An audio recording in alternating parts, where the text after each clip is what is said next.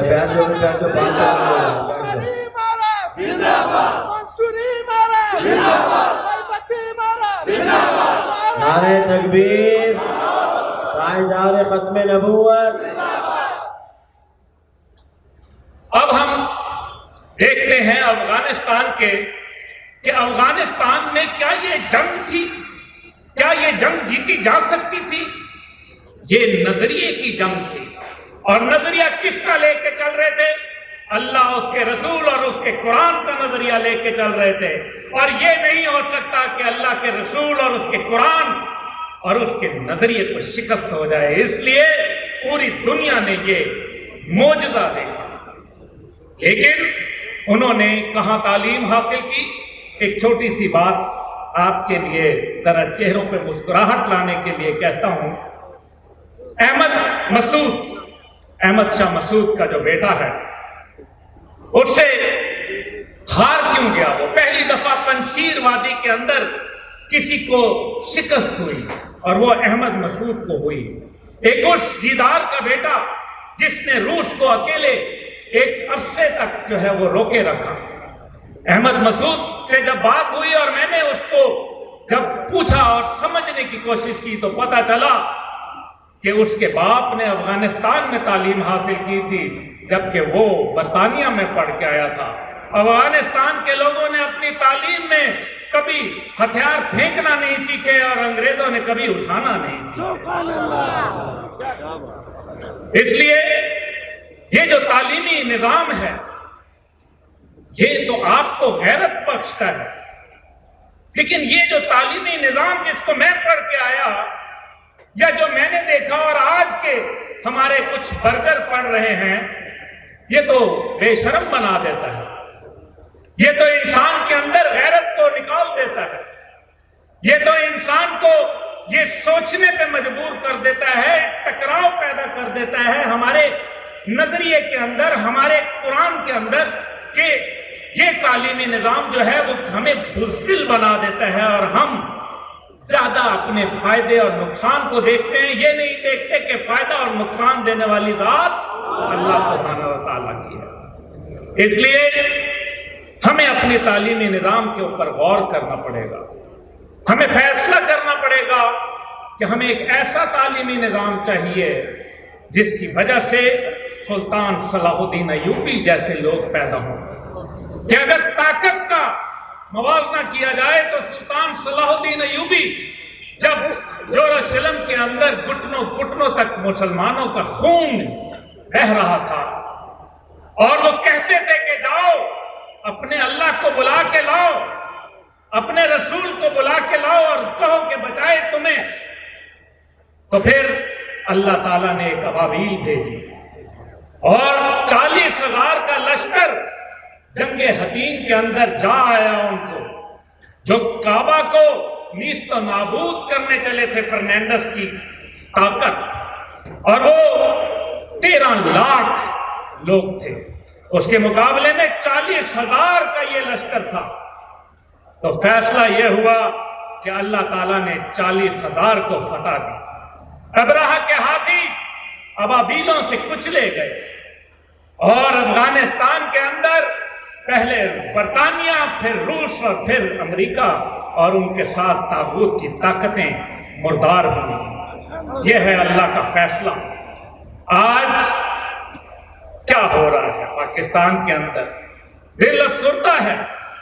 کہیں ایسا تو نہیں مولانا کہ کہیں ایسا تو نہیں کہ پاکستان کو اس سازش کا شکار کیا جا رہا ہے کہ عوام اور افواج کا تصادم پیدا کیا جائے، کیونکہ پولیس تو ناکام ہو گئی، ان کی کلی کھل گئی، ان کی گورننس کی کلی جو تھی وہ تو آشنا ہو گئی۔ لیکن اب مسئلہ یہ ہے کہ اگر خدا نخواستہ کوئی کلیش آتا ہے تو کہیں گے افواج کو آ کے عوام کا مقابلہ کرو، اور پھر امریکہ بہادر یہ مشورہ دے گا یونائٹڈ نیشن کے اندر کہ جناب ایک ایسا ملک جس کے اندر افواج اور عوام ایک دوسرے کے ساتھ دست و گریباں ہیں، ان کو نیوکلیئر صلاحیت سے محروم کیا جائے۔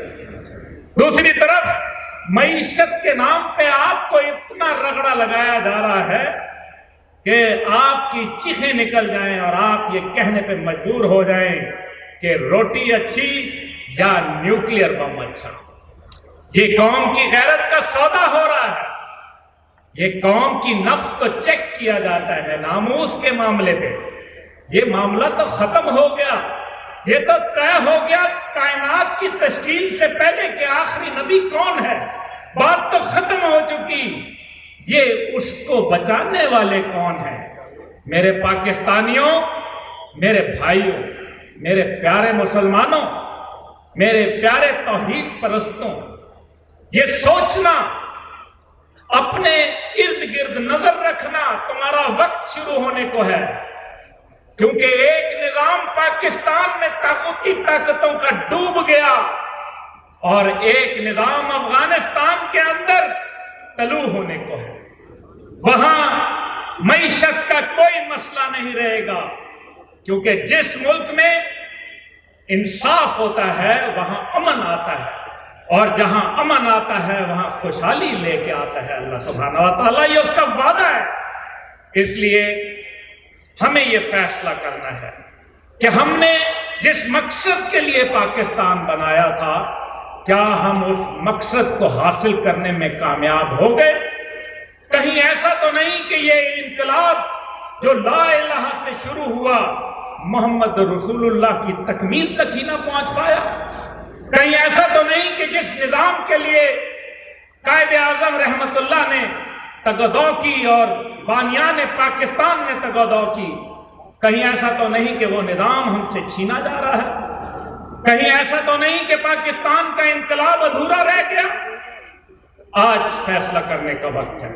پاکستان اللہ کی مرضی سے نبی پاک صلی اللہ علیہ وآلہ وسلم کی ہدایت کے اوپر تشکیل دیا گیا، یہ سدا قائم رہنے والا ملک ہے، اور انشاءاللہ تعالیٰ میرے پاکستان نور کی مانند ہے اور نور کو زوال نہیں آتا۔ اس لیے انشاءاللہ تعالیٰ میں ایک نئی صبح دیکھ رہا ہوں۔ مجھے امید ہے کہ یہ جو نظاموں کا گندا، جو ایک نظام کی بدبودار لاش اٹھا کے ہم پھر رہے ہیں پچھلے 70 سالوں سے، اس کو دفنانے کا وقت آ گیا، اور انشاءاللہ تعالی اب کی بار جوان سرکار، اب کی بار اسلام سرکار، اب کی بار قرآن سرکار انشاءاللہ تعالی۔ ابھی انشاءاللہ تعالی ہم نے یہ فیصلہ کر لینا ہے، کیونکہ وقت کی قلت ہے اور جمعے کا وقت ہے۔ لیکن میں ایک بات ضرور بتانا چاہتا ہوں کہ یہ جو کچھ ہو رہا ہے یہ ایک نئے نظام کی تکالیف ہیں۔ جس طرح ایک ماں کو تکالیف پیدا ہوتی ہیں پیدائش کے وقت، یہ نظام کی تکالیف ہیں، اور کہہ دو کہ حق آ گیا اور باطل مٹ گیا، کہ بے شک باطل مٹنے کے لیے ہے، اور یہ باطل کا نظام، یہ استعمار کا نظام، اور یہ دنیا جو آج فرانس کے اندر مساجد کو بند کر رہی ہے، اس مہینے صرف 2020 کے اندر تک سینکڑوں مساجد جو ہے وہ 2021 کے آخر تک سینکڑوں مساجد فرانس میں بند کر دی گئیں، اور ہم کہتے ہیں کہ کہیں ایسا نہ ہو یورپ ناراض ہو جائے، اور ہمیں یہ پوچھنا ہے کہ اللہ ناراض نہ ہو جائے۔ اگر اللہ ناراض ہو گیا تو لہلہاتے کھیت یہ راستے میں دیکھتا آیا، پورے راستے سبز کھیت ہیں، لیکن لوگوں کے پاس روٹی نہیں ہے۔ آج 35% لوگ ایک وقت کی روٹی کھا رہے ہیں پاکستان میں، حکومت پاکستان کے اعداد و شمار ہیں۔ ہم مغرب کے غلام نہیں، ہم تمہارے نظام کے غلام نہیں، تم لوگوں نے ہمیں، میری آزاد قوم کو محکوم کر دیا، میری آزاد قوم جو ہے وہ محکوم ہونے کے لیے نہیں بلکہ دنیا کے اوپر راج کرنے کے لیے پیدا ہوئی، کیونکہ ہمارے پاس وہ نظام ہے جو اللہ کا دیا ہوا ہے۔ اور آخر میں صرف اتنا کہوں گا کہ حضرت محمد صلی اللہ علیہ وآلہ وسلم کی آخرت کے اوپر، ان کے آخری نبی ہونے کے اوپر کسی کو کوئی شک ہے تو بتائے کہ کسی کو شک ہے؟ کیا آپ آخری نبی ہیں؟ بولو، اٹھ کے بولو، کھڑے ہو کے بولو کہ آپ آخری نبی ہیں۔ کیا کسی کو شک ہے؟ کیا پاکستان کے اندر کسی کو شک ہے؟ کیا دنیا میں کسی کو شک ہے؟ معاملہ یہی ختم ہو گیا۔ یہ پاکستان کے لوگوں کا ووٹ ہے۔ جمہوریت پہ یقین کرنے والوں، دیکھ لو کہ پاکستانی قوم نے کس کا ووٹ دیا۔ آج یا یہ ہوں گے یا وہ ہوں گے، اور ہم تو ہوں گے، تم ہو کہ نہ ہو۔ وما علینا الا البلاغ۔ پاکستان پائندہ باد، ختم نبوت زندہ باد۔